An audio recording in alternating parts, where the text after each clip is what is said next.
ਵਾਹਿਗੁਰੂ ਸਾਹਿਬ ਜੀ।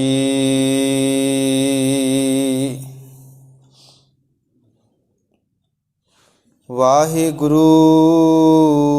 ਸਾਹਿਬ ਜੀ।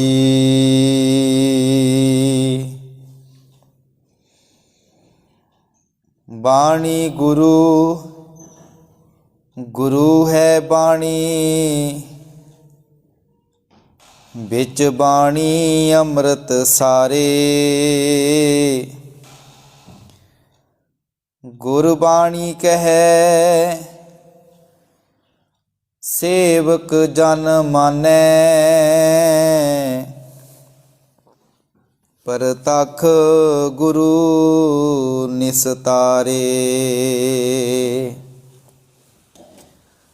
ਗੁਰਬਾਣੀ ਕਹੈ ਸੇਵਕ ਜਨ ਮਾਨੈ, ਪਰਤਖ ਗੁਰੂ ਨਿਸਤਾਰੇ।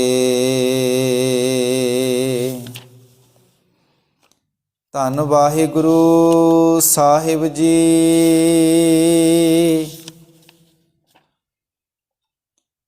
ਸੋ ਦਰ ਰਾਗ ਆਸਾ ਮਹੱਲਾ ਪਹਿਲਾ। ਇਕ ਓੰਕਾਰ ਸਤਿਗੁਰ ਪ੍ਰਸਾਦ। ਸੋ ਦਰ ਤੇਰਾ ਕਿਹਾ ਸੋ ਕਰ ਕਿਹਾ, ਜਿਤਬੈ ਸਰਬ ਸੰਭਾਲੇ। ਵਾਜੇ ਤੇਰੇ ਨਾਦ ਅਨੇਕ ਅਸੰਖਾ, ਕੇਤੇ ਤੇਰੇ ਬਾਵਨ ਹਾਰੇ। ਕੇਤੇ ਤੇਰੇ ਰਾਗ ਪਰੀ ਸਿਉ ਕਹੀਐ, ਕੇਤੇ ਤੇਰੇ ਗਾਵਨ ਹਾਰੇ। ਗਾਵਨ ਤੁਧਨੋ ਪਵਨ ਪਾਣੀ ਵੈ ਸੰਤਰ, ਗਾਵੈ ਰਾਜਾ ਧਰਮ ਦੁਆਰੇ। ਗਾਵਨ ਤੁਧਨੋ ਚਿਤ ਗੁਪਤ ਲਿਖ ਜਾਣਨ, ਲਿਖ ਲਿਖ ਧਰਮ ਵਿਚਾਰੇ। ਗਾਵਨ ਤੁਧਨੋ ਈਸ਼ਰ ਬ੍ਰਹਮਾ ਦੇਵੀ, ਸੋਹਨ ਤੇਰੇ ਸਦਾ ਸਵਾਰੇ। ਗਾਵਨ ਤੁਧਨੋ ਇੰਦਰ ਇੰਦਰਾਸਣ ਬੈਠੇ, ਦੇਵਤਿਆਂ ਦਰ ਨਾਲੇ। ਗਾਵਨ ਤੁਧਨੋ ਸਿੱਧ ਸਮਾਧੀ ਅੰਦਰ, ਗਾਵਨ ਤੁਧਨੋ ਸਾਜ ਵਿਚਾਰੇ। ਗਾਵਨ ਤੁਧਨੋ ਜਤੀ ਸਤੀ ਸੰਤੋਖੀ, ਗਾਵਨ ਤੁਧਨੋ ਵੀਰ ਕਰਾਰੇ। ਗਾਵਨ ਤੁਧਨੋ ਪੰਡਿਤ ਪੜਨ ਰਖੀਸੁਰ, ਜੁਗ ਜੁਗ ਵੇਦਾਂ ਨਾਲੇ। ਗਾਵਨ ਤੁਧਨੋ ਮੋਹਣੀਆਂ ਮਨ ਮੋਹਨ, ਸੁਰਗ ਮਛ ਪਿਆਲੇ। ਗਾਵਨ ਤੁਧਨੋ ਰਤਨ ਉਪਾਏ, ਤੇਰੇ 68 ਤੀਰਥ ਨਾਲੇ। ਗਾਵਨ ਤੁਧਨੋ ਜੋਧ ਮਹਾਬਲ ਸੂਰਾ, ਗਾਵਨ ਤੁਧਨੋ ਖਾਣੀ ਚਾਰੇ। ਗਾਵਨ ਤੁਧਨੋ ਖੰਡ ਮੰਡਲ ਬ੍ਰਹਮੰਡਾ, ਕਰ ਕਰ ਰੱਖੇ ਤੇਰੇ ਤਾਰੇ। ਸਈ ਤੁਧਨੋ ਗਾਵਨ ਜੋ ਤੁਧ ਪਾਵਨ, ਰਤੇ ਤੇਰੇ ਭਗਤ ਰਸਾਲੇ। ਹੋਰ ਕੇਤੇ ਤੁਧਨੋ ਗਾਵਨ, ਸੇ ਮੈਂ ਚਿਤਨਾ ਆਵਨ।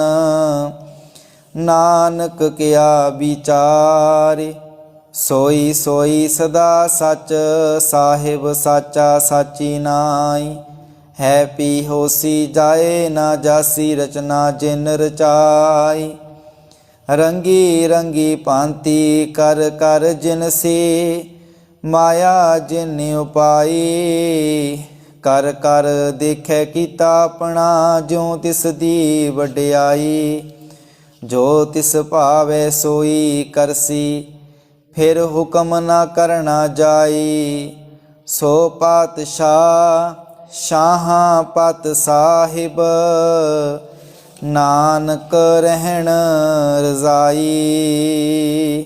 ਸੋ ਪਾਤਸ਼ਾਹ ਸ਼ਾਹਾਂ ਪਤ ਸਾਹਿਬ, ਨਾਨਕ ਰਹਿਣ ਰਜ਼ਾਈ। ਪਰਮ ਸਤਿਕਾਰਯੋਗ ਸ਼੍ਰੀ ਗੁਰੂ ਗ੍ਰੰਥ ਸਾਹਿਬ ਜੀ ਦੀ ਪਾਵਨ ਪਵਿੱਤਰ ਹਜ਼ੂਰੀ ਅੰਦਰ ਜੁੜ ਬੈਠੇ ਸਤਿਕਾਰਯੋਗ ਵਡਭਾਗੀ ਸਤ ਸੰਗੀ ਜਨੋ, ਆਓ ਸਤਿਗੁਰੂ ਜੀ ਦੀ ਪਾਵਨ ਗੁਰਬਾਣੀ ਵਿਚਾਰ ਦੇ ਨਾਲ ਕੁਝ ਸਮੇਂ ਵਾਸਤੇ ਵਿਚਾਰਾਂ ਦੀ ਸਾਂਝ ਪਾਈਏ। ਪਾਵਨ ਵਿਚਾਰਾਂ ਦੇ ਨਾਲ ਜੁੜਨ ਤੋਂ ਪਹਿਲਾਂ ਕਲਗੀਧਰ ਪਾਤਸ਼ਾਹ ਜੀ ਵੱਲੋਂ ਬਖਸ਼ਿਸ਼ ਕੀਤੀ ਹੋਈ ਫਤਿਹ ਨਾਲ ਸਾਂਝ ਪਾਈਏ। ਕੋਈ ਵੀ ਰਸਨਾ ਵਾਂਝੀ ਨਾ ਰਹੇ। ਗੱਜ ਕੇ ਆਖੋ ਵਾਹਿਗੁਰੂ ਜੀ ਕਾ ਖਾਲਸਾ ਵਾਹਿਗੁਰੂ ਜੀ ਕੀ ਫਤਿਹ। ਆਪ ਜੀ ਨੇ ਬੜੇ ਹੀ ਪਿਆਰ ਅਦਬ ਦੇ ਨਾਲ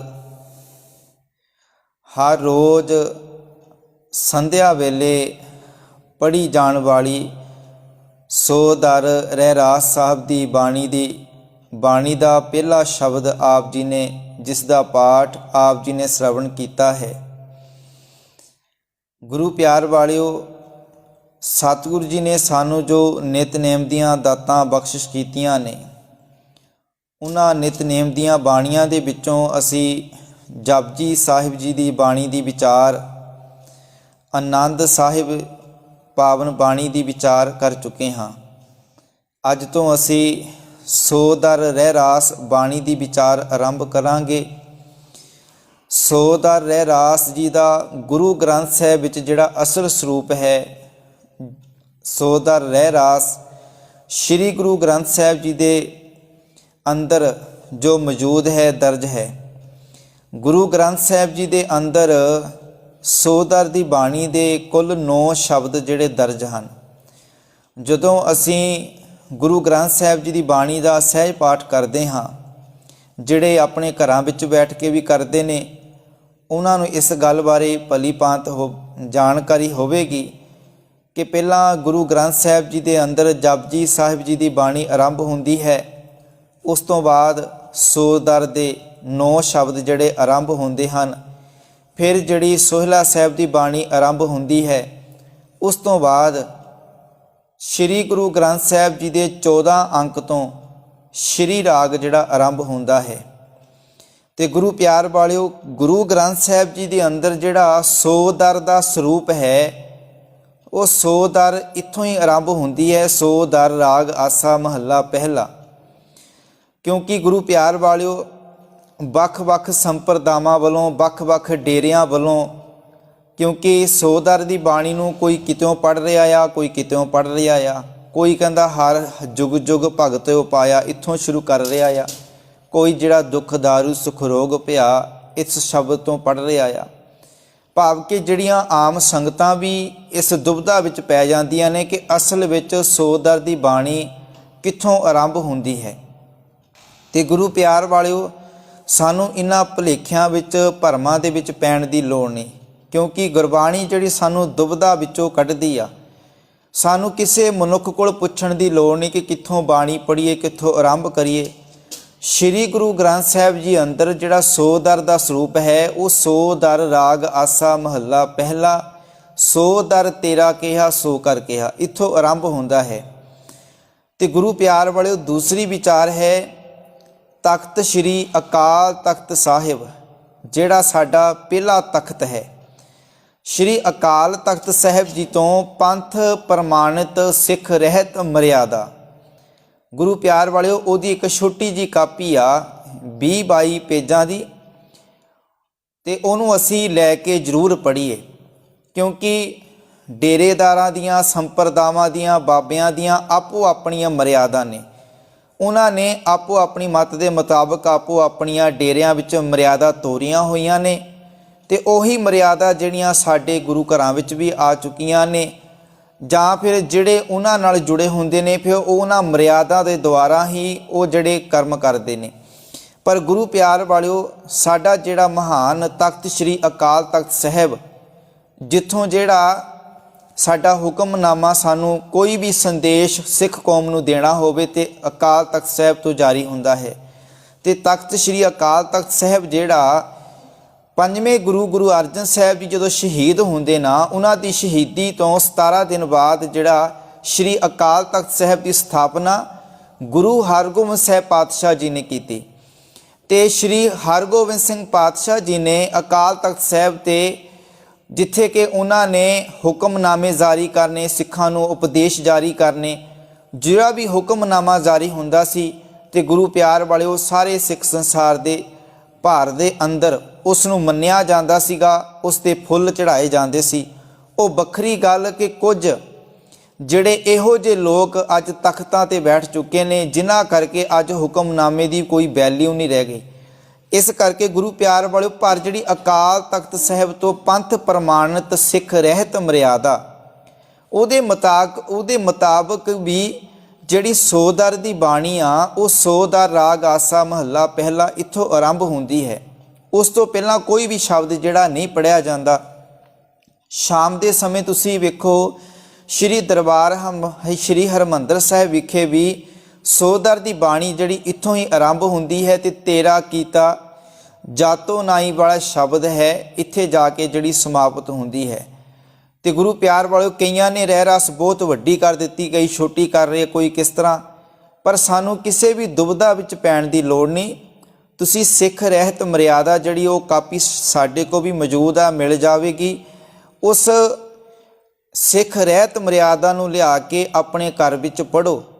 ਜੇ ਤੁਸੀਂ ਸਹਿਜ ਪਾਠ ਆਰੰਭ ਕਰਨਾ, ਸਹਿਜ ਪਾਠ ਦਾ ਭੋਗ ਪਾਉਣਾ, ਸ਼੍ਰੀ ਅਖੰਡ ਪਾਠ ਸਾਹਿਬ ਕਿਵੇਂ ਆਰੰਭ ਕਰਨਾ, ਕਿਵੇਂ ਭੋਗ ਪਾਉਣਾ, ਸ਼੍ਰੀ ਗੁਰੂ ਗ੍ਰੰਥ ਸਾਹਿਬ ਦਾ ਸਰੂਪ ਘਰੇ ਲੈ ਕੇ ਜਾਣਾ, ਉੱਥੇ ਕਿਸ ਤਰ੍ਹਾਂ ਤਿਆਰੀ ਕਰਨੀ ਆ, ਖਾਂਡੇ ਬਾਟੇ ਦੀ ਪੋਲ ਤਿਆਰ ਕਰਨੀ, ਤੇ ਉੱਥੇ ਜਿਹੜਾ ਅੰਮ੍ਰਿਤ ਕਿਵੇਂ ਛਕਣਾ ਆ, ਕਿਵੇਂ ਛਕਾਇਆ ਜਾਣਾ ਆ।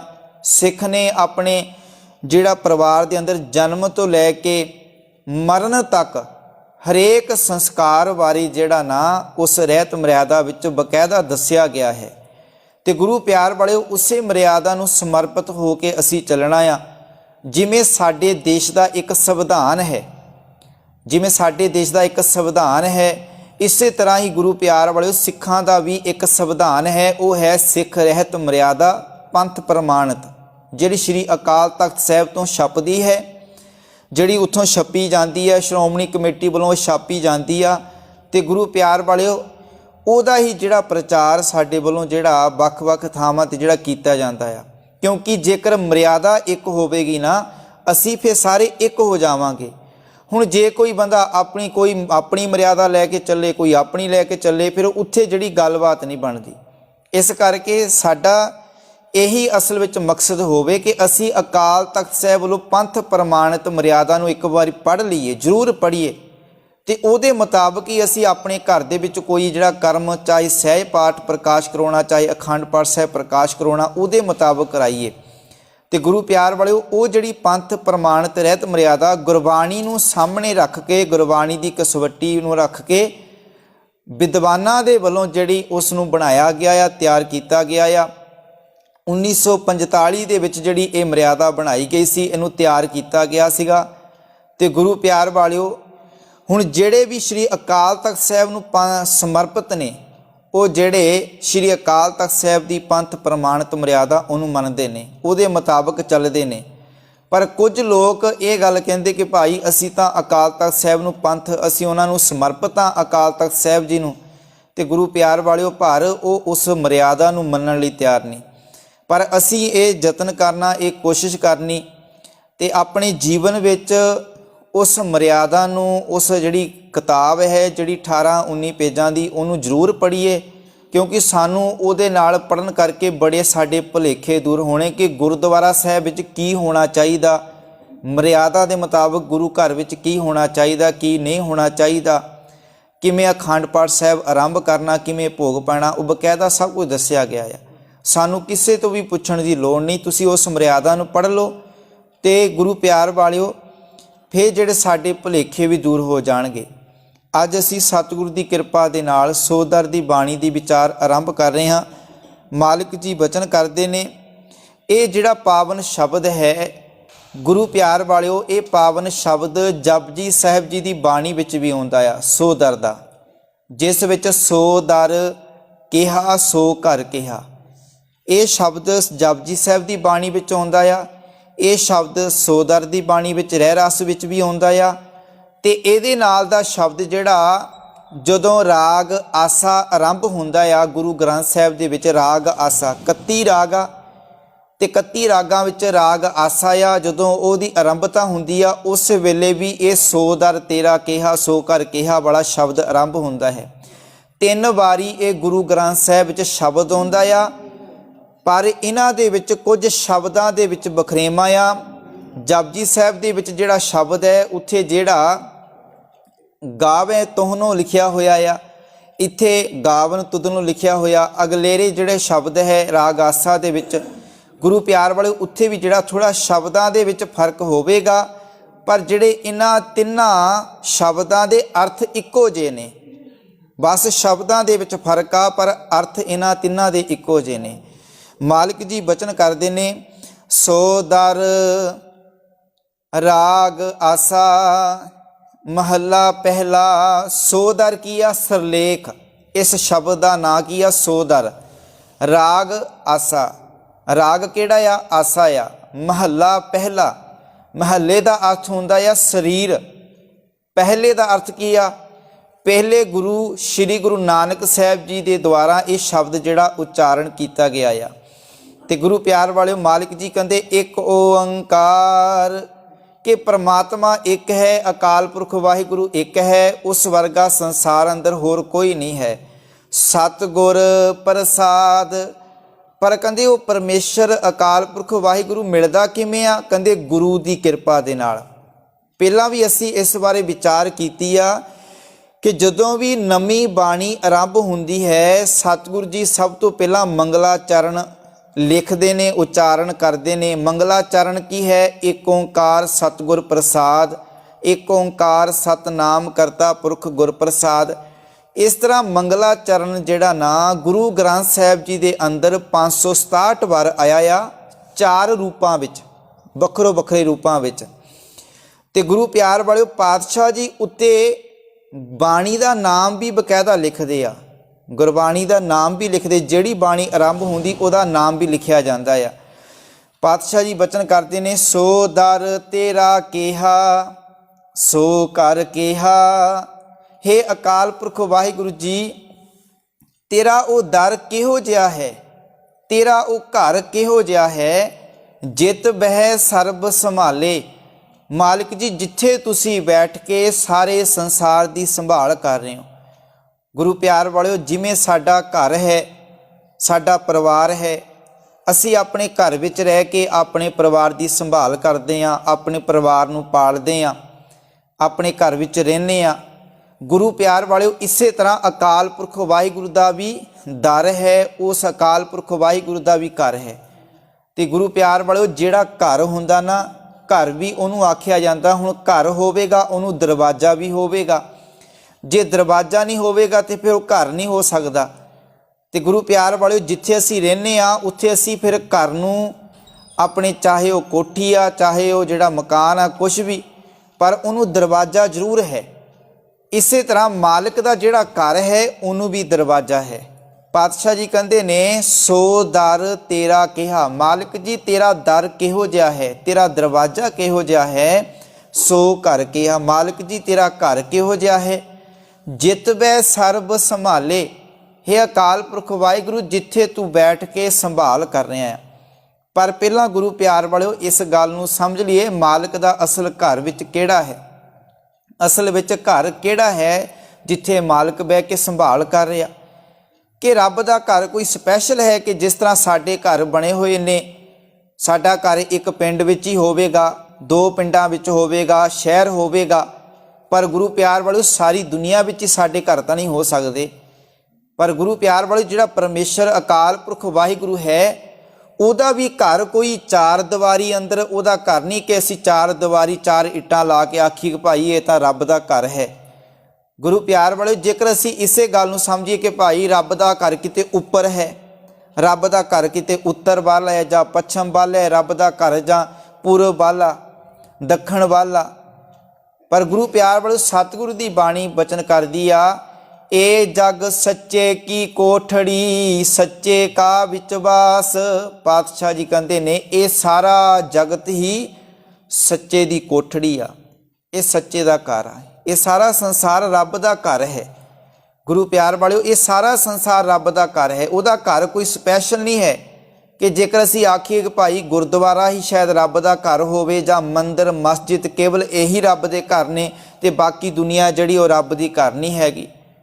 ते पातशाह जी ने अपनी बाणी अंदर बड़ा सोहना विचार दिता। मालिक जी कहते ने गुरु प्यार वालियो हुण भगत कबीर जी हुण भगत कबीर जी जिहड़े मुसलमान ये गल समझदे ने कि जिहड़ा रब दा घर जिहड़ा ना गुरु प्यार वालियो जिहड़ा रब दा घर है वो केवल एक पासे ही होर पासे रब दा घर नहीं है। तो पातशाह जी कहते ने हुण जिहड़ा मुसलमानां दा जिहड़ा काबा अरब कंट्री दे अंदर जिहड़ा काबा है मक्का शहर है काबा जिहड़ा उन्हां दा जिहड़ा धार्मिक स्थान है वो कहते काबे विच ही केवल रब रहिंदा होर पासे किते रब नहीं है।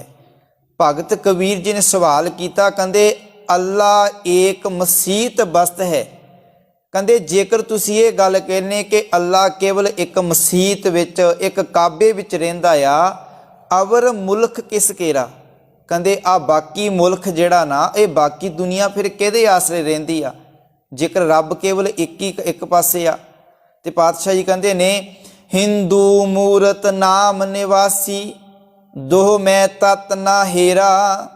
ते मालिक जी कहते ने जिहड़ा हिंदू वो की समझदा कि जिहड़ा परमात्मा है उहदा निवास जिहड़ा मूर्ति विच पर पातशाह दी बाणी कहती कहते इस तरह कहते फिर तो हिंदू चाहे मुसलमान कहते इन्हां ने तो फिर रब नूं वेख्या ही नहीं कि रब असल विच रहिंदा कित्थे मालिक जी कहते ने अल्लाह राम जीवों तेरे नाई।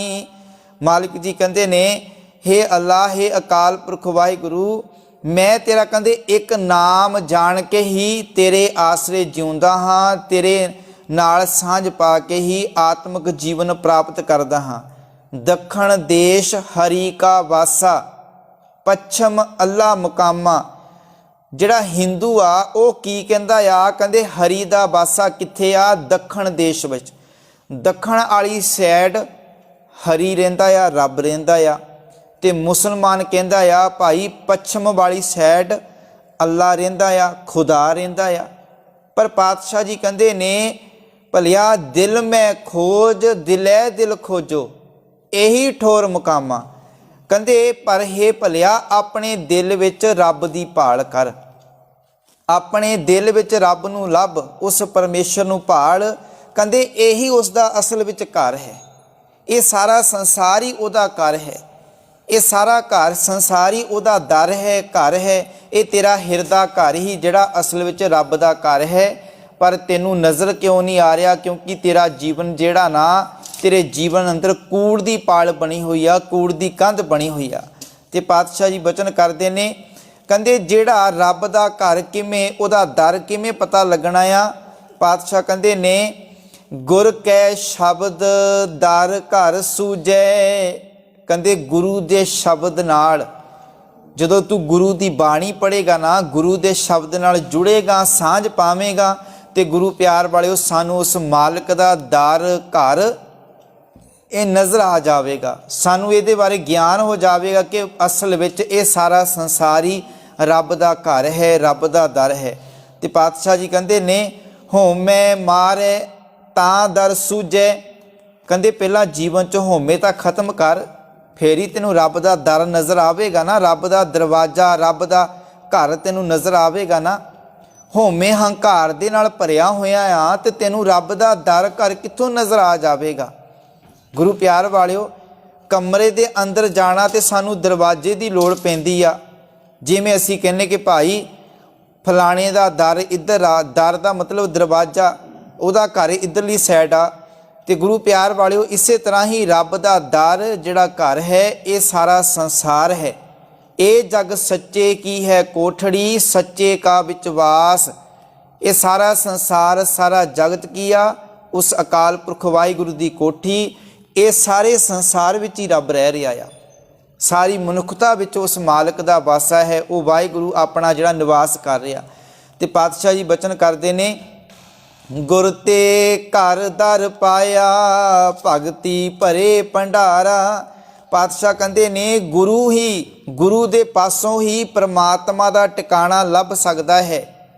गुर ते दर घर पाया भगती भरे भंडारा। कहते गुरु द्वारा ही मालिक दा रब दा घर लभ सकदा आ। ते गुरु कोण आ गुरबाणी गुरु शब्द गुरु दे नाल जुड़ जावांगे सानू ज्ञान समझ आ जाएगी। गुरु प्यार वालिओ ਜਦੋਂ ਸਾਨੂੰ ਕਿਸੇ ਦਾ ਘਰ ਬਾਰੇ, ਕਿਸੇ ਦੇ ਘਰ ਬਾਰੇ ਨਾ ਪਤਾ ਹੋਵੇ, ਅਸੀਂ ਕਿਸੇ ਨੂੰ ਜਾ ਕੇ ਪੁੱਛਦੇ ਹਾਂ, ਗਿਆਨ ਲੈਂਦੇ ਹਾਂ ਕਿ ਭਾਈ ਮੈਨੂੰ ਫਲਾਣੇ ਦਾ ਘਰ ਨਹੀਂ ਪਤਾ, ਮੈਨੂੰ ਦੱਸ ਦੇ। ਕਿਸੇ ਨੂੰ ਜਾ ਕੇ ਪੁੱਛਦੇ ਹੋ, ਸਾਨੂੰ ਕੁਝ ਨਾ ਪਤਾ ਹੋਵੇ ਤੇ ਗੁਰੂ ਪਿਆਰ ਵਾਲਿਓ ਫਿਰ ਕਿਸੇ ਨੂੰ ਜਾ ਕੇ ਪੁੱਛਦੇ ਹਾਂ। ਇਸੇ ਤਰ੍ਹਾਂ ਹੀ ਜੇਕਰ ਸਾਨੂੰ ਰੱਬ ਦੇ ਘਰ ਦਰ ਬਾਰੇ ਨਹੀਂ ਪਤਾ ਤੇ ਅਸੀਂ ਗੁਰਬਾਣੀ ਨੂੰ ਪੁੱਛੀਏ, ਆ ਕੇ ਅਸੀਂ ਗੁਰੂ ਸਾਹਿਬ ਦੀ ਬਾਣੀ ਪੜ੍ਹੀਏ, ਇਹਨੂੰ ਵਿਚਾਰੀਏ, ਇਹਨੂੰ ਸਮਝੀਏ, ਫਿਰ ਸਾਨੂੰ ਰੱਬ ਦਾ ਦਰ ਘਰ ਮਿਲ ਜਾਵੇਗਾ। ਤੇ ਗੁਰੂ ਪਿਆਰ ਵਾਲਿਓ ਅੱਜ ਬੜੇ ਸੰਸਾਰ ਦੇ ਅੰਦਰ ਰੱਬ ਦੇ ਨਾਂ ਉੱਤੇ ਬੜੇ ਆਪਣੇ ਘਰ ਵੀ ਬਣਾ ਕੇ ਬੈਠੇ ਹੋਏ ਆ, ਦਰ ਵੀ ਬਣਾ ਕੇ ਬੈਠੇ ਹੋਏ। ਕੋਈ ਕਹਿੰਦਾ ਭਲਿਆ ਆਹ ਰੱਬ ਦਾ ਅਸਲੀ ਘਰ ਆ, ਕੋਈ ਕਹਿੰਦਾ ਆਹ ਰੱਬ ਦਾ ਅਸਲੀ ਘਰ ਆ। ਪਰ ਪਾਤਸ਼ਾਹ ਜੀ ਕਹਿੰਦੇ ਭਲਿਆ ਇਹ ਸਾਰਾ ਸੰਸਾਰ ਹੀ ਰੱਬ ਦਾ ਘਰ ਆ, ਇਹ ਸਾਰਾ ਸੰਸਾਰ ਹੀ ਰੱਬ ਦਾ ਦਰ ਆ। ਮਾਲਿਕ ਜੀ ਕਹਿੰਦੇ ਕਿਤੇ ਉਸ ਰੱਬ ਦਾ ਜਿਹੜਾ ਘਰ ਕੋਈ ਸਪੈਸ਼ਲ ਨਹੀਂ ਬਣਾਇਆ ਗਿਆ। ਅਸੀਂ ਪਹਿਲਾਂ ਵੀ ਇਸ ਬਾਰੇ ਅਸੀਂ ਗੱਲ ਨੂੰ ਸਮਝ ਚੁੱਕੇ ਹਾਂ ਕਿ ਜਿਹੜਾ ਗੁਰਦੁਆਰਾ ਹੈ, ਜਿਹੜੇ ਧਾਰਮਿਕ ਸਥਾਨ ਆ, ਅਸਲ ਵਿੱਚ ਇਹ ਰੱਬ ਦੇ ਘਰ ਨਹੀਂ। ਇੱਥੇ ਆ ਕੇ ਅਸੀਂ ਰੱਬ ਬਾਰੇ ਜਾਣਨਾ ਆ, ਇੱਥੇ ਅਸੀਂ ਆ ਕੇ ਪੜ੍ਹਨਾ ਆ, ਇੱਥੋਂ ਸਾਨੂੰ ਸਿੱਖਿਆ ਮਿਲਦੀ ਕਿ ਭਾਈ ਰੱਬ ਇਹੋ ਜਿਹਾ ਆ, ਉਸ ਨੂੰ ਪ੍ਰਾਪਤ ਕਰਨ ਵਾਸਤੇ ਇਹ ਗੁਣ ਤੈਨੂੰ ਜੀਵਨ 'ਚ ਵਸਾਉਣੇ ਪੈਣਗੇ। ਗੁਰੂ ਪਿਆਰ ਵਾਲਿਓ, ਜੇਕਰ ਅਸੀਂ ਇਹ ਗੱਲ ਸਮਝ ਲਈਏ ਕਿ ਰੱਬ ਦਾ ਘਰ ਕੇਵਲ ਗੁਰਦੁਆਰਾ ਹੀ ਆ, ਫਿਰ ਮੁਸਲਮਾਨਾਂ ਦੇ ਵਿੱਚ ਤੇ ਸਾਡੇ ਵਿੱਚ ਕੀ ਫਰਕ ਰਹਿ ਗਿਆ? ਫਿਰ ਉਹ ਮੁਸਲਮਾਨ ਕਹਿੰਦੇ ਭਾਈ ਰੱਬ ਦਾ ਘਰ ਤਾਂ ਪੱਛਮ ਦੇ ਵਿੱਚ ਆ, ਤੇ ਅਸੀਂ ਵੀ ਇਹੀ ਗੱਲ ਸਮਝੀ ਜਾਂਦੇ ਕਿ ਭਾਈ ਰੱਬ ਦਾ ਘਰ ਕੇਵਲ ਇਹੀ ਆ। ਸਾਰਾ ਸੰਸਾਰ ਹੀ ਤੇਰਾ ਘਰ, ਆਪਣਾ ਘਰ ਵੀ ਜਿਹੜਾ ਰੱਬ ਦਾ ਘਰ ਹੈ। ਜੇਕਰ ਤੂੰ ਉੱਥੇ ਰਹਿ ਕੇ ਰੱਬ ਦੀ ਸਿਫਤ ਸਲਾਹ ਕਰ ਰਿਹਾ ਨਾ, ਉਹ ਵੀ ਰੱਬ ਦਾ ਘਰ ਆ। ਜੇਕਰ ਤੂੰ ਆਪਣੇ ਹਿਰਦੇ ਅੰਦਰ ਮਾਲਕ ਨੂੰ ਯਾਦ ਕਰ ਰਿਹਾ, ਇਹ ਵੀ ਜਿਹੜਾ ਰੱਬ ਦਾ ਘਰ ਹੀ ਆ। ਤੇ ਗੁਰੂ ਪਿਆਰ ਜਿੱਥੇ ਮਰਜ਼ੀ ਚਲਾ ਜਾ, ਉਹਦਾ ਹਰੇਕ ਜਗ੍ਹਾ ਵਾਸਾ ਆ। ਤੇ ਗੁਰੂ ਪਿਆਰ ਵਾਲਿਓ, ਜਿੱਥੇ ਅਸੀਂ ਰਹਿੰਦੇ ਹਾਂ ਉਹੀ ਸਾਡਾ ਆਪਣਾ ਘਰ ਹੈ। ਹੁਣ ਰੱਬ ਤਾਂ ਕੇਵਲ ਥੋੜ੍ਹੀ ਜਿਹੀ ਜਗ੍ਹਾ 'ਤੇ ਤਾਂ ਨਹੀਂ ਰਹਿ ਰਿਹਾ, ਜਾਂ ਭਾਵੇਂ 4 ਕਿੱਲੇ ਜ਼ਮੀਨ ਲੈ ਲਈ, ਭਾਵੇਂ ਰੱਬ ਇੱਥੇ ਰਹਿ ਰਿਹਾ। ਰੱਬ ਤਾਂ ਸਾਰੇ ਸੰਸਾਰ ਵਿੱਚ ਆ। ਉਸ ਅਕਾਲ ਪੁਰਖ ਵਾਹਿਗੁਰੂ ਦਾ ਵਾਸਾ ਤਾਂ ਹਰੇਕ ਜਗ੍ਹਾ ਆ। ਹਰ ਰੋਜ਼ ਅਸੀਂ ਪੜ੍ਹਦੇ ਹਾਂ ਕਿ ਉਹ ਅਕਾਲ ਪੁਰਖ ਵਾਹਿਗੁਰੂ ਕਰਨ ਕਾਰਨ ਪ੍ਰਭ ਏਕ ਹੈ, ਦੂਸਰ ਨਾਹੀ ਕੋਏ, ਨਾਨਕ ਤਿਸ ਬਲਿਹਾਰਣੇ, ਜਲ ਥਲ ਮਹੀਲ ਸੋਏ। ਘਟ ਘਟ ਮੈਂ ਹਰ ਜੂੰ ਵਸੈ, ਸੰਤਨ ਕਿਹੋ ਪੁਕਾਰ। ਮਾਲਕ ਦਾ ਵਾਸਾ ਤਾਂ ਕਹਿੰਦੇ ਘਟ ਘਟ ਜਰੇ ਜਰੇ ਵਿੱਚ ਉਹਦਾ ਵਾਸਾ। ਤੇ ਇਹਦਾ ਅਰਥ ਕੀ ਆ? ਰੱਬ ਦਾ ਘਰ ਜਿਹੜਾ ਇਹ ਸਾਰਾ ਸੰਸਾਰ ਆ। ਤੇ ਗੁਰੂ ਪਿਆਰ ਵਾਲੇ, ਜੇ ਘਰ ਦੇ ਵਿੱਚ ਵੇਖੋ ਸਾਰੇ ਜੀ ਜਿਹੜੇ ਮਿਲ ਜੁਲ ਕੇ ਰਹਿੰਦੇ ਆ, ਅਸੀਂ ਘਰ ਦੇ ਵਿੱਚ ਰਹਿ ਰਹੇ ਜੀਆਂ ਨੂੰ ਪਿਆਰ ਕਰਦੇ ਹਾਂ, ਖਿਆਲ ਰੱਖਦੇ ਹਾਂ, ਸਮੇਂ ਨਾਲ ਪ੍ਰਸ਼ਾਦਾ ਪਾਣੀ ਦਿੰਦੇ ਹਾਂ, ਕੰਮ ਕਾਰ ਕਰਦੇ ਆ, ਸਾਰੇ ਆਪਣੇ ਘਰ ਬਾਰੇ ਸੋਚਦੇ ਆ। ਤੇ ਗੁਰੂ ਪਿਆਰ ਵਾਲਿਓ, ਇਸੇ ਤਰ੍ਹਾਂ ਹੀ ਜੇਕਰ ਇਹ ਸਾਰਾ ਸੰਸਾਰ ਹੀ ਰੱਬ ਦਾ ਘਰ ਆ, ਇਹਦੇ ਵਿੱਚ ਅਸੀਂ ਸਾਰੇ ਉਸ ਰੱਬ ਦੇ ਮੈਂਬਰ ਆ, ਪਰਿਵਾਰਕ ਮੈਂਬਰ ਆ। ਤੇ ਅਸੀਂ ਇਸ ਘਰ ਦੇ ਵਿੱਚ ਵੀ ਫਿਰ ਰਲ ਮਿਲ ਕੇ ਰਹੀਏ, ਕਿਸੇ ਨਾਲ ਨਫ਼ਰਤ ਨਾ ਕਰੀਏ, ਈਰਖਾ ਨਾ ਕਰੀਏ। ਤੇ ਗੁਰੂ ਪਿਆਰ ਵਾਲਿਓ, ਇੱਕ ਦੂਜੇ ਦਾ ਖਿਆਲ ਰੱਖੀਏ, ਕਿਉਂਕਿ ਇਹ ਰੱਬ ਦਾ ਘਰ ਜਿਹੜਾ ਸਾਰਾ ਸੰਸਾਰ ਆ। ਪਾਤਸ਼ਾਹ ਜੀ ਕਹਿੰਦੇ ਨੇ, ਸੋ ਦਰ ਤੇਰਾ ਕਿਹਾ, ਸੋ ਘਰ ਕਿਹਾ, ਜਿਤ ਵੈ ਸਰਬ ਸੰਭਾਲੇ। ਪਾਤਸ਼ਾਹ ਕਹਿੰਦੇ ਨੇ, ਨਾਨਕ ਸੱਚਾ ਏਕ ਦਰ, ਬੀਬਾ ਪਰ ਹਰ ਆਹੇ। ਮਾਲਿਕ ਜੀ ਕਹਿੰਦੇ ਸਦਾ ਥਿਰ ਰਹਿਣ ਵਾਲਾ ਜਿਹੜਾ ਦਰ ਹੈ ਉਹ ਪਰਮੇਸ਼ਰ ਦਾ ਹੈ। ਸਦਾ ਰਹਿਣ ਵਾਲਾ ਜਿਹੜਾ ਦਰਵਾਜ਼ਾ ਹੈ ਮਾਲਕ ਦਾ ਹੈ, ਅਕਾਲ ਪੁਰਖ ਦਾ ਹੈ। ਇਸ ਕਰਕੇ ਭਲਿਆ ਉਸ ਤੋਂ ਬਿਨਾ ਕੋਈ ਹੋਰ ਦਰ ਦੀ ਭਾਲ ਨਾ ਕਰ, ਕਿਸੇ ਹੋਰ ਦੇ ਦਰ ਤੇ ਨਾ ਜਾ, ਕਿਸੇ ਹੋਰ ਦੇ ਦਰ ਦੀ ਆਸ ਨਾ ਬਣਾ। ਉਸ ਮਾਲਕ ਦੇ ਦਰ ਨੂੰ ਛੱਡ ਕੇ ਥਾਂ ਥਾਂ ਤੇ ਨਾ ਭਟਕ। ਪਾਤਸ਼ਾਹ ਜੀ ਕਹਿੰਦੇ ਨੇ, ਕਬੀਰ ਜਿਹੇ ਦਰ ਆਵਤ ਜਾਤਿਓ। ਸਤਿਗੁਰੂ ਕਹਿੰਦੇ ਹਟ ਕੇ ਨਾ ਹੀ ਕੋਈ। ਕਹਿੰਦੇ ਜਿਸ ਦਰ ਤੇ ਆਉਣ ਦੇ ਨਾਲ ਤੇਰੇ ਜੀਵਨ ਵਿੱਚ ਕੋਈ ਮੁਸ਼ਕਲ ਨਹੀਂ ਆਉਂਦੀ, ਕੋਈ ਰੋਕ ਨਹੀਂ ਆਉਂਦੀ, ਕੋਈ ਵਿਪਤਾ ਨਹੀਂ ਆਉਂਦੀ। ਹੁਣ ਜੇ ਅਸੀਂ ਮਾਲਕ ਦੇ ਦਰ ਤੇ ਆਵਾਂਗੇ, ਪ੍ਰਭੂ ਦੇ ਦਰ ਤੇ ਆਵਾਂਗੇ, ਗੁਰੂ ਨਾਨਕ ਦੇ ਦਰ ਤੇ ਆਵਾਂਗੇ, ਤੇ ਜੀਵਨ 'ਚ ਕੋਈ ਵਿਪਤਾ ਨਹੀਂ, ਕੋਈ ਮੁਸ਼ਕਲ ਨਹੀਂ, ਕੋਈ ਰੋਕ ਨਹੀਂ। ਭਗਤ ਕਬੀਰ ਜੀ ਕਹਿੰਦੇ, ਸੋ ਦਰ ਕੈਸੇ ਛੋਡੀਏ, ਜੋ ਦਰ ਐਸਾ ਹੋਏ। ਕਹਿੰਦੇ ਇਹੋ ਜਿਹੇ ਦਰ ਨੂੰ ਅਸੀਂ ਕਿਵੇਂ ਛੱਡ ਦਈਏ ਜਿਹੜਾ ਦਰ ਸਾਡੇ ਜੀਵਨ ਨੂੰ ਸੋਹਣਾ ਬਣਾਉਂਦਾ ਆ। ਜਿਸ ਦਰ ਤੇ ਜਾਣ ਦੇ ਨਾਲ ਮਾਲਿਕ ਜੀ ਕਹਿੰਦੇ ਤੇਰੇ ਜੀਵਨ ਅੰਦਰ ਸੁਧਾਰ ਆਉਂਦਾ, ਤੇਰਾ ਜੀਵਨ ਪਵਿੱਤਰ ਬਣ ਜਾਂਦਾ ਆ। ਤੇ ਗੁਰੂ ਪਿਆਰ ਵਾਲਿਓ, ਗੁਰੂ ਨਾਨਕ ਦੇ ਦਰ ਤੇ ਅੱਜ ਜਿਹੜਾ ਵੀ ਆਇਆ, ਗੁਰੂ ਨਾਨਕ ਨੇ ਉਸ ਨੂੰ ਖਾਲੀ ਨਹੀਂ ਜਾਣ ਦਿੱਤਾ। ਤੇ ਗੁਰੂ ਪਿਆਰ ਵਾਲੇ, ਉਸ ਗੁਰੂ ਨਾਨਕ ਸਾਹਿਬ ਦੀ ਵਿਚਾਰਧਾਰਾ ਨੂੰ ਉਹਦੇ ਜਿਹੜੇ ਸਿੱਖ ਹੈ ਅੱਜ ਵੀ ਜਿਹੜੇ ਇਸੇ ਤਰ੍ਹਾਂ ਹੀ ਨਿਭਾ ਰਹੇ ਆ, ਅੱਜ ਵੀ ਮਨੁੱਖਤਾ ਦੀ ਸੇਵਾ ਵਿੱਚ ਲੱਗੇ ਹੋਏ ਆ। ਸਾਡੇ ਸਾਹਮਣੇ ਉਦਾਹਰਨਾਂ ਆ, ਜਿਵੇਂ ਇਹਨਾਂ ਦਿਨਾਂ ਦੇ ਅੰਦਰ ਗੁਰੂ ਪਿਆਰ ਵਾਲਿਓ, ਰੂਸ ਤੇ ਯੂਕਰੇਨ ਦੇ ਵਿੱਚ ਜਿਹੜਾ ਹਮਲਾ ਚੱਲ ਰਿਹਾ, ਜੰਗ ਲੱਗੀ ਹੋਈ ਆਪਸ ਵਿੱਚ, ਉੱਥੇ ਕਿੰਨਾ ਮਨੁੱਖਤਾ ਦਾ ਘਾਣ ਹੋਇਆ। ਉੱਥੇ ਵੀ ਗੁਰੂ ਪਿਆਰ ਵਾਲਿਓ ਸਿੱਖ ਲੋਕ ਜਿਹੜੇ ਗੁਰੂ ਨਾਨਕ ਦੇ ਲੰਗਰ ਨੂੰ, ਉੱਥੇ ਵੀ ਗੁਰੂ ਨਾਨਕ ਦਾ ਲੰਗਰ ਲਗਾ ਕੇ ਉਹਨਾਂ ਮਨੁੱਖਤਾ ਦੀ ਸੇਵਾ ਕਰ ਰਹੇ ਆ। ਖਾਲਸਾ ਏਡ ਜਿਹੜੀ ਸੰਸਥਾ ਹੈ, ਜਿਸ ਕਰਕੇ ਪੂਰੀ ਦੁਨੀਆ ਦੇ ਅੰਦਰ ਸਿੱਖ ਸਮਾਜ ਦਾ ਜਿਹੜਾ ਪੂਰਾ ਨਾਂ ਉੱਚਾ ਹੁੰਦਾ, ਗੁਰੂ ਨਾਨਕ ਦੀ ਵਿਚਾਰਧਾਰਾ ਜਿੱਥੇ ਵੀ ਜਾਂਦੀ ਆ ਸਭ ਦਾ ਭਲਾ ਕਰਦੀ ਆ। ਤੇ ਗੁਰੂ ਪਿਆਰ ਵਾਲਿਓ, ਫਿਰ ਸਾਨੂੰ ਇਹੋ ਜਿਹੀ ਵਿਚਾਰਧਾਰਾ ਤੇ ਫਕਰ ਹੋਣਾ ਚਾਹੀਦਾ। ਫਿਰ ਅਸੀਂ ਇਹੋ ਜਿਹੇ ਦਰ ਨੂੰ ਛੱਡ ਕੇ ਹੋਰ ਕਿਸੇ ਦੇ ਦਰ ਤੇ ਜਾ ਕੇ ਕਿਉਂ ਹੱਥ ਅੱਡੀਏ? ਸਾਡੇ ਮਾਲਕ ਦੇ ਕੋਲ ਤਾਂ ਸਭ ਕੁਝ ਹੈ। ਅਸੀਂ ਤਾਂ ਦੁਨੀਆ ਦਾ ਭਲਾ ਕਰਦੇ ਹਾਂ, ਅਸੀਂ ਸਰਬੱਤ ਦਾ ਭਲਾ ਰੋਜ਼ ਮੰਗਦੇ ਹਾਂ। ਸੋ ਮਾਲਕ ਜੀ ਕਿਰਪਾ ਰਹਿਮਤ ਕਰਨ ਕਿ ਅਸੀਂ ਉਹ ਅਕਾਲ ਪੁਰਖ ਵਾਹਿਗੁਰੂ ਜਿਹੜਾ ਦਰ ਹੈ, ਇਹ ਸਾਰਾ ਸੰਸਾਰ ਹੈ, ਇਹਦੇ ਵਿੱਚ ਮਿਲ ਜੁਲ ਕੇ ਰਹੀਏ। ਰੱਬ ਦਾ ਜਿਹੜਾ ਘਰ ਦਰ, ਇਹ ਕੋਈ ਸਪੈਸ਼ਲ ਨਹੀਂ ਹੈ ਕਿਤੇ ਬਣਿਆ ਹੋਇਆ ਕਿ ਕਿਤੇ ਭਾਈ ਫਲਾਣੇ ਸ਼ਹਿਰ ਵਿੱਚ ਰੱਬ ਦਾ ਘਰ ਆ ਜਾਂ ਫਲਾਣੇ ਦੇਸ਼ ਵਿੱਚ ਰੱਬ ਦਾ ਘਰ ਹੈ। ਇਹ ਸਾਰਾ ਸੰਸਾਰ ਹੀ ਰੱਬ ਦਾ ਘਰ ਹੈ ਤੇ ਇਹਦੇ ਵਿੱਚ ਅਸੀਂ ਮਿਲ ਜੁਲ ਕੇ ਰਹਿਣਾ ਆ। ਉਸ ਮਾਲਕ ਦੀ ਸਿਫਤ ਸਲਾਹ ਵਡਿਆਈ ਕਰਨੀ ਆ। ਸਤਿਗੁਰੂ ਜੀ ਕਿਰਪਾ ਰਹਿਮਤ ਕਰਨ। ਰਹਿੰਦੇ ਸ਼ਬਦ ਦੀ ਵਿਚਾਰ ਕੱਲ੍ਹ ਦੇ ਦੀਵਾਨਾਂ ਵਿੱਚ ਕਰਾਂਗੇ। ਵਿਚਾਰਾਂ ਕਰਦੇ ਹਾਂ ਭੁੱਲਾਂ ਦੀ ਖਿਮਾ। ਫਤਿਹ ਨਾਲ ਸਾਂਝ ਪਾਈਏ। ਵਾਹਿਗੁਰੂ ਜੀ ਕਾ ਖਾਲਸਾ, ਵਾਹਿਗੁਰੂ ਜੀ ਕੀ ਫਤਿਹ।